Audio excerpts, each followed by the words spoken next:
এখন আর পারে না। আমেরিকার ক্যান্সার সোসাইটি তাদের গবেষণা প্রতিবেদনে বলেছে মানব দেহের 70% ক্যান্সার হয় ত্রুটিপূর্ণ খাবারের কারণে। গবেষণার প্রতিবেদন।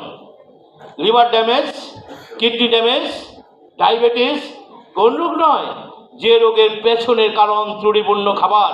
আপনি খাবার সংশোধন করবেন না, আপনি কখনো রোগ মুক্তির আশা করতে পারেন না। জোরে একটা হাততালি যায়, পারেন না। আমাদের দ্বিতীয় বিপদ কখন শুরু হয়? দীর্ঘ 40 বছরের খাদ্য ত্রুটি নিয়ে যখন আপনি ডাক্তার দেখিয়েছিলেন, ডাক্তার সাহেব আপনাকে একটা ফাইল ধরিয়ে দিয়ে বলেছেন, আমি তো আছি, সমস্যাটা কোথায়? যা খুশি খান না, আমি তো আপনাকে ওষুধ খেতে দিয়েছি। তাই তো, ঠিকই তো। ওষুধ খাওয়ার পরে যেমন আপনি ভাজা পোড়া খাবেন, এর আগে একটা গ্যাসের ট্যাবলেট খেলে আর গ্যাসের কোনো প্রবলেম হয় না, মানে কি সব বন্ধ করে, জোরে একটা হাতার যায়, সব বন্ধ করে দিচ্ছে। কারণ আগের সমস্যা তো এখন আর সমস্যা হয় না, খাওয়ার আগে তো একটা সেক্টো খেয়ে ফেলছে। আমি কি বুঝাতে পেরেছি? আমরা যেহেতু আমরা এই বিষয়ে এখন কথা বলবো না, কারণ প্রত্যেকটি ড্রাগস কিভাবে বডিতে কাজ করে সব কৌশল আমাদের জানা আছে। জোরে একটা হাততালি চাই, আমরা জানি কিভাবে কাজ করে। Message clear? জানি বলে আমরা কনফিডেন্সলি কথাটা বলি। তাহলে আসুন, কোষের খাবার 6টি। কয়টি?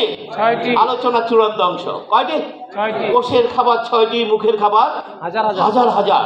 সিএফসি, ডিএফসি, কেএফসি, চাইনিজ, কত খাবার। আমাদের মেয়েরা তো ইউটিউব দেখে রান্না শিখে, বই দেখে রান্না শিখে, অথচ বিজ্ঞান বলছে খাবারকে বেশি পরিবর্তন করা যাবে না। খাবারকে যত বেশি পরিবর্তন করবেন সেই খাবারের পুষ্টি নষ্ট হয়ে যায়। এই জন্য বিজ্ঞান খাবার পরিবর্তন অনুমোদন, অথচ আজকে আমার খাবারগুলো ঘরে বাইরে কিভাবে নষ্ট হয়ে গেছে।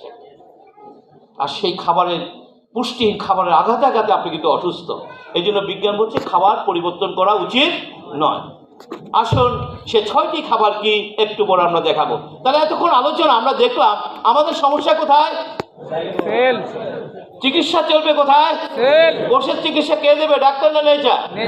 আমাদের রোগ নির্ণয়ের কোনো প্রয়োজন নেই, আমরা জেনে গেছি। আচ্ছা, এতক্ষণ আলোচনায় আমরা কি কোথাও দেখেছি এই দেহকোষটি অসুস্থ হয়েছে কোনো ডাক্তারের অভাবে? থাকলে এখনই বলেন, কোনো হাসপাতালের অভাবে? অথচ আমাদেরকে কি বলা হয় যে সময় মতো ডাক্তার দেখান নাই, তাই তো সমস্যাটা হয়ে গেছে। মার্কেটিং। গ্রামের মানুষ বলে, যদি একটা বড় প্রফেসর দেখাতে পারতাম, এই আক্ষেপে আক্ষেপে মানুষ তো মারা গেল। কথা ঠিক আছে কিনা ভাই? শহরের মানুষ বলা, যদি একটু সিঙ্গাপুর দেখতে পারতাম। অথচ আমরা এখন দেখলাম এই দেহকোষ্ঠী কোনো ডাক্তারের অভাবে, হাসপাতালের অভাবে অসুস্থ হয়নি। সে অসুস্থ হয়েছে 3টি কারণে: অক্সিজেনের অভাব, পুষ্টির অভাব, টক্সিনের আঘাত। জোরে একটা হাততালি যায়, 20 কারণ। এখানে আপনারা সবাই যদি অ্যাডভান্সের ডক্টর হতেন, আমি আপনাকে এখনই চ্যালেঞ্জ করতাম, আপনি আমাকে বলুন আপনার অভাবে কোথায় কোথায় আমি রোগাক্রান্ত হয়েছি। আপনি একটি পয়েন্টও দেখাতে পারবেন না, বরং আমরা 100 পয়েন্ট দেখে দিতে পারবো আপনি ঢোকার পরে আমি অসুস্থ হয়েছি। জোরে একটা হাততালি যায়। যতক্ষণ আপনি দূরে ছিলেন ততক্ষণ আমার সমস্যা হয়নি।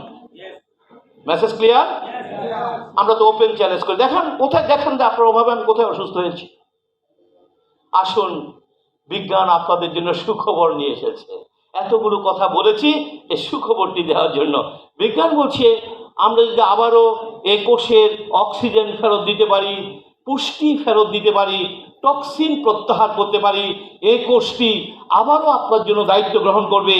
আর এই প্রক্রিয়াটির নাম স্টেম সেল নিউট্রিশন থেরাপি। এটি সে চিকিৎসা মেথড যেটি 2012, 2015, 2016 সালে এর বিভিন্ন অংশে চিকিৎসা বিজ্ঞানে নোবেল পুরস্কার রয়েছে। এই বিষয়ের উপরে আমার নিজের লেখা আর্টিকেল আমেরিকার হার্ভার্ড ইউনিভার্সিটির নার্সিং ডিপার্টমেন্টে পড়ার জন্য নির্বাচন করেছে। আমি এতক্ষণ ধরে যে প্রেজেন্টেশনটা দেখালাম, এই প্রেজেন্টেশনটা আমেরিকার সেন্ট্রাল টেক্সাস কলেজ, এটা ইউএস আর্মি পরিচালিত কলেজ, তারা তাদের স্টুডেন্টের জন্য এই প্রোগ্রামটা নির্বাচন করেছে। শুধু তাই না, স্টুডেন্টরা অনলাইন থেকে $20 পে করে প্রোগ্রামটি দেখতে হয়। টাকা পয়সা দিচ্ছেন? দেন নাই?